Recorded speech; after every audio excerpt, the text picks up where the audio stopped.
Hello and welcome to TTV News with some latest events in TayNinhTV province and across the country. Ladies and gentlemen, at the conference to review the work of the Ministry of Internal Affairs and the activities of the Provincial Steering Committee on Anti-Corruption, Waste and Negativity for 2024 and to deploy tasks for 2025, organized by the Central Committee of Internal Affairs on the afternoon of December 31st, 2024.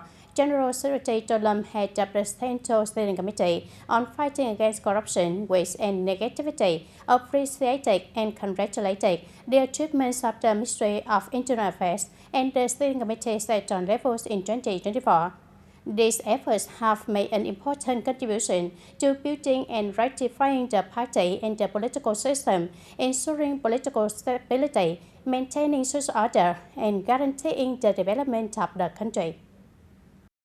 In his speech at the conference, the General Secretary Tolam emphasized that 2025 is of particular significance in successfully completing the tasks of the entire term as outlined by the 13 Party Conference resolutions, and it will involve reorganizing the political system and organizing the party conferences at all levels, leading to the 14th Party Conference. The General Secretary requires the Ministry of Internal Affairs and the Provincial Steering Committee to make the right efforts with a higher determination to advise and push forward the work of internal affairs, anti-corruption, anti-waste, anti-negativity, and judicial reforms. The focus should be on advising and directing the implementation of effective, comprehensive strategies to bring about a breakthrough in anti-waste efforts across the society, and at the same time, it is necessary to enhance the measure to build a team of internal affairs officials who are truly firm, proficient, winning, and that is certain about the law, proficient in professional skills, and able to win the people's hearts to successfully fulfill their assigned functions and tasks. On the afternoon of December 31st, 2024, the People's Council of TayNinhTV held a conference to review its activities in 2024 and to deploy plans for 2025, attended by Mr. Nguyễn Thái Bình, Deputy Secretary of the City Party Committee and Chairman of TayNinhTV People's Committee. Throughout the year, in addition to conducting its annual meetings, the City People's Council also organized and implemented a specialized monitoring program on the work of building and implementing the midterm public investment plan for the 2021-2025 period in TayNinhTV. The monitoring delegation conducted 7 surveys with 6 units, specialized agencies of the city, and the People's Committee of wards and communes. Additionally, the Standing Committee of the City People's Council held 2 sessions between meetings to discuss the City People's Committee, the results of the implementation of the National Targets Program for Sustainable Poverty Reduction in the city, and the work of disbursement and ensuring the timely progress of projects approved by the City People's Committee in 2024. On this occasion, the conference awarded certificates of merit to many organizations and individuals for their outstanding achievements in 2024. Ladies and gentlemen, in 2024, TayNinhTV province continued to maintain stable development and achieve significant results in various socio-economic areas, reflecting the efforts in leadership and management by the local authorities, as well as the active participation of business and citizens. The 2024 is considered a year of acceleration and breakthrough for TayNinhTV, making a vital contribution to the implementation of the 5-year socio-economic development plan for 2021 to 2025 with the efforts. And with the efforts from the start of the year, TayNinhTV has reaped many encouraging achievements, affirming its position as a bright spot in the region. Specifically, 19 out of 21 socio-economic targets were met or exceeded. Notably, the state budget's revenue surpassed 12,900 billion Vietnam dong. Regarding the economy, the total product in the province is estimated at 64,500 billion Vietnam dong, an increase of more than 8.4% compared to the same period last year. The structure of economy is as follows: agriculture, forestry, and fishery account for 18.9%, industry and construction account for 45%, and the service make up for 31.4%. GDP per capita is estimated to exceed $4,250. And this result reflects the significant efforts with the determination and the unity of the political system, businesses, and the people. And it is also the motivation and about the foundation for us to continue accelerating the development and striving to achieve the targets of the 11th Provincial Party Congress. Recognizing 2025 as a particularly important year, the final year of the 2021 to 2025 5-year plan, TayNinhTV aims to maintain the growth momentum of 2024 and targeting at an 8% growth rate.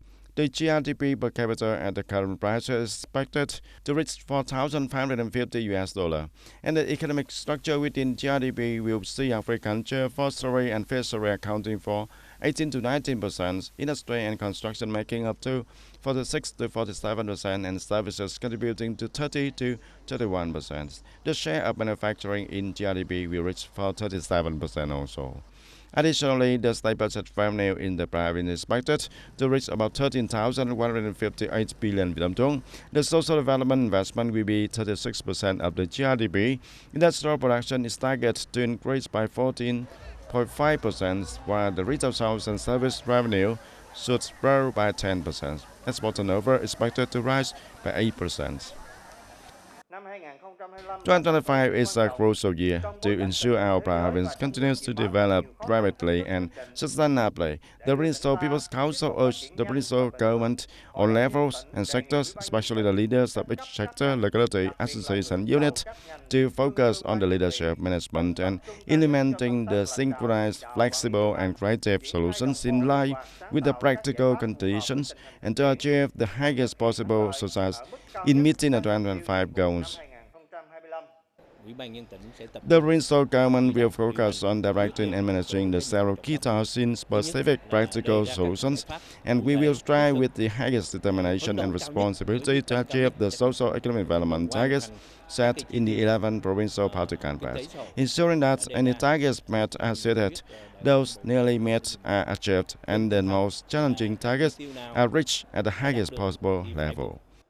And with the unity, creativity, and high determination, TayNinhTV will continue to celebrate and advance on its development path, achieving the socio-economic targets and contributing to building a prosperous, civilized, and modern province by 2025 and beyond.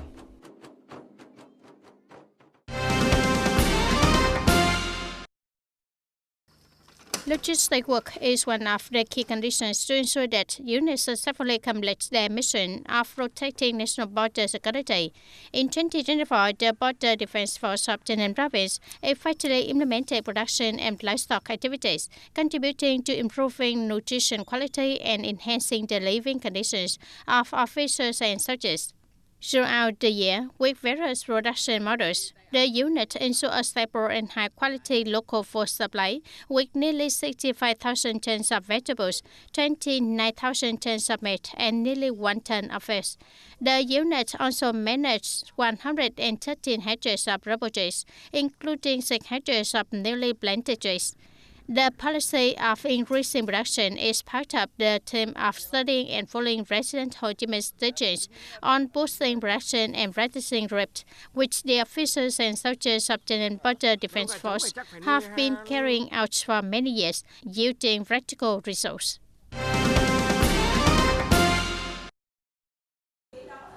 And after the Ministry of Education and Training issued the regulation for the 2025 high school graduation exam, the high school in the province have intensified preparation to create the best conditions for the students to participate in the exam.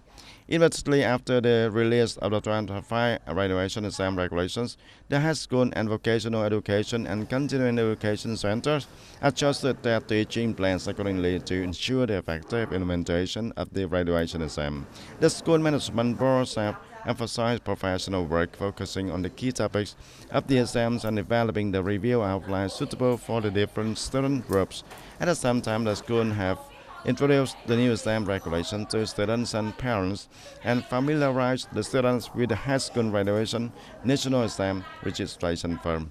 And the school are actively innovating teaching methods, improving regular and periodic assessment sectors and methods based on the student competency evaluation, and building a question and exercise bank to support the accurate, regular, and periodic assessments in line with the competency evaluation requirements for the students. Ladies and gentlemen, Trường Hamlet in Hậu Trực Camille was a rice-growing area in Châu Thành district, has seen many farmers shift to vegetable cultivation in search of higher income. Some households choose to grow tuberose as a crop chain. At one point, its total area in the commune increased to 40 to 50 hectares. In recent years, demand has decreased and the area of its cultivation has also reduced. However, the atmosphere of preparing flowers for Tết remains as busy as ever. The tuberose variety has been grown in Hậu Trực Camille Châu Thành district for over 20 years. This flower often used as an offering holds significant meaning, especially in religious ceremonies or during holidays. The farmers in Hậu Trực aim to harvest around Lunar New Year and the January full moon each year. Many families in Trường Hamlet, once dedicated to rice farming, began growing vegetables. Over a decade ago, tuberose started to gain a market presence, with each family initially planting a few plots, gradually expanding to around 100. On average, each harvest yields a profit of several tens of millions of Vietnam dong after expenses. Mr. Phan Văn Hùng, who has been growing tuberose since 1999 and was one of the first to do so in the area, says that without experience or knowledge, it is easy for this flower to get sick. The flowers may become stiff or yellow, leading to reduced quality and difficulty in selling. This year, he has planted 1.8 hectares of tuberose, which will bloom in a few weeks, with the peak bloom occurring from the 23rd of the 12th lunar moon to the mid-January full moon. We sow disease on the 4th day of the 9th lunar moon. We harvest for Tết and then continue until the New Year, replanting in August of the following year. The people here have escaped from poverty thanks to growing it. Hậu Trực Camille Tuberose Growing and Purchasing Cooperative were established in 2019 with 90 members and a total planting area of over 14 hectares, led by Mr. Hùng as the cooperative leader. Although the number of members and area has decreased, the cooperative remains active and effective. Since its establishment, the cooperative has received attention and support from local authorities and organizations because it produces a special agricultural products for the Lunar New Year, creating jobs and increasing income for many members. The local Farmers Association continues to provide support. The tuberose has been closely linked to local farmers for many years, achieving great success and helping many families in the commune escape from poverty. How the tuberose not only serve the local TayNinhTV market, but also reach markets in Ho Chi Minh City and many neighboring provinces. As the Lunar New Year approaches, like every year, buyers and distributors are ready for the biggest flower harvest of the year. Turn to other important information this way. From January 2025, many new policies will officially come into effect. Here are some noteworthy policies. The National Assembly has decided to continue reducing the value-added tax VAT rate by 2% for the goods and services, subject to VAT rate of 10% and reduced to 8%. Except for some groups of goods and services, the period of application will be from January 1st of 2025 to June the 30th of 2025. And according to the Decree number 168, many violations will occur significantly higher fines starting from January of 2025. For example, the drivers who run red or yellow lights will be fined from 18 to 20 million Vietnam dong. Opening a car door or leaving it open unsafely, causing traffic accident will result in a fine from 20 to 22 million Vietnam dong. And motorcycle riders with a blood alcohol concentration exceeds 80 milligrams over 100 milliliters of blood over 0.4 milligrams over liter of the breath will be fined from 8 to 10 million Vietnam dong, and up from the previous fine from 6 to 8 million Vietnam dong.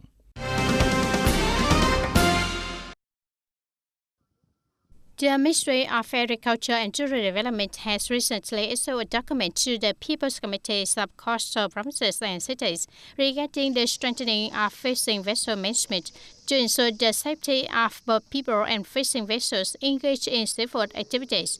Accordingly, local authorities need to closely control the registration of fishing vessel crew members, as well as the replacement of crew members and workers on fishing vessels during sea trips. They are also tasked with raising awareness and providing guidance to fishermen on how to prevent accidents and risks at sea.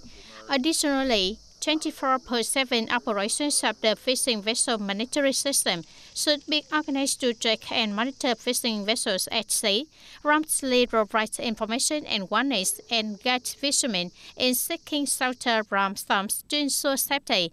Coordination with relevant authorities is also required to provide timely assistance to fishermen when necessary.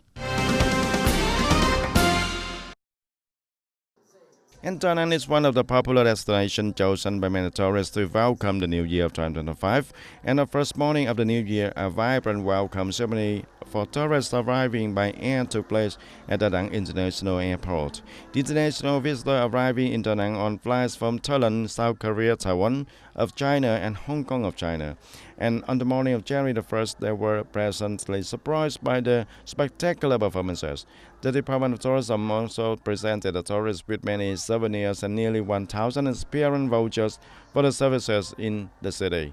And this year, Da Nang aims to attract for 11.9 million visitors, a 10% increase compared to 2024. The goal is to achieve the revenue from accommodation, dining, and travel services sitting for 36 trillion Vietnam dong, and nearly 70% increase compared to 2019, the peak year before the pandemic outbreak.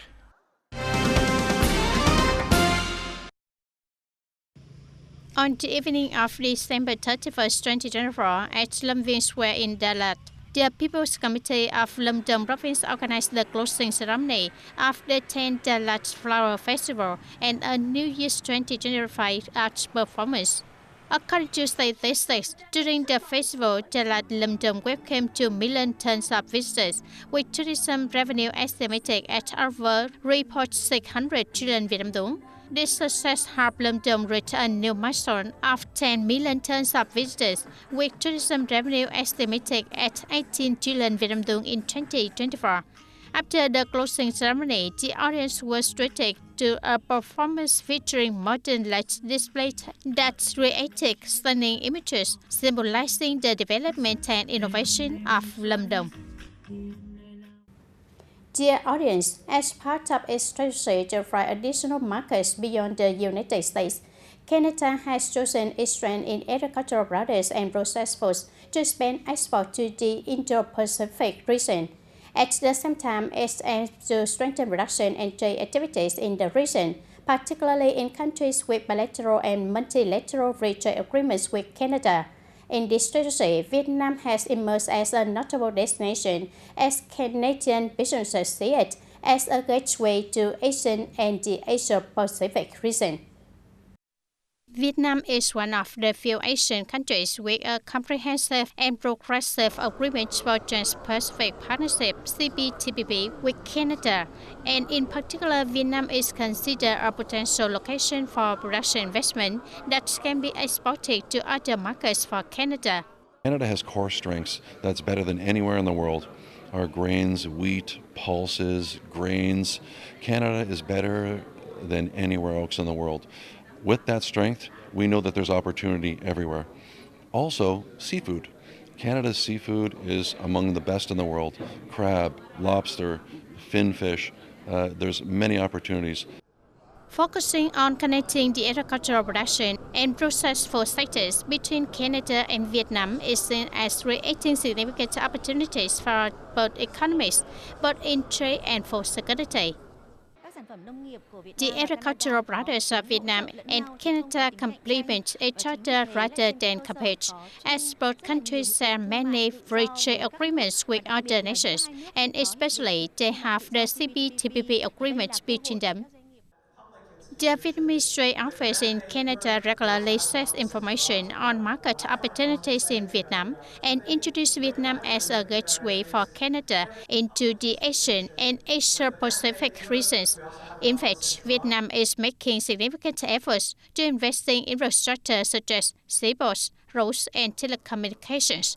These are the activities that create a good gateway for Canadian businesses to invest in Vietnam and use it as a point of export to other countries in the region or vice versa. Vietnam is considered to have many opportunities for investment and is seen as the rising star in Canada's strategy to expand markets to the Indo-Pacific region. In other words, Vietnam is being considered as a potential replacement for China to become the future center for manufacturing and exports. And that's all for today's TTV News. Thank you for being with us and goodbye for now.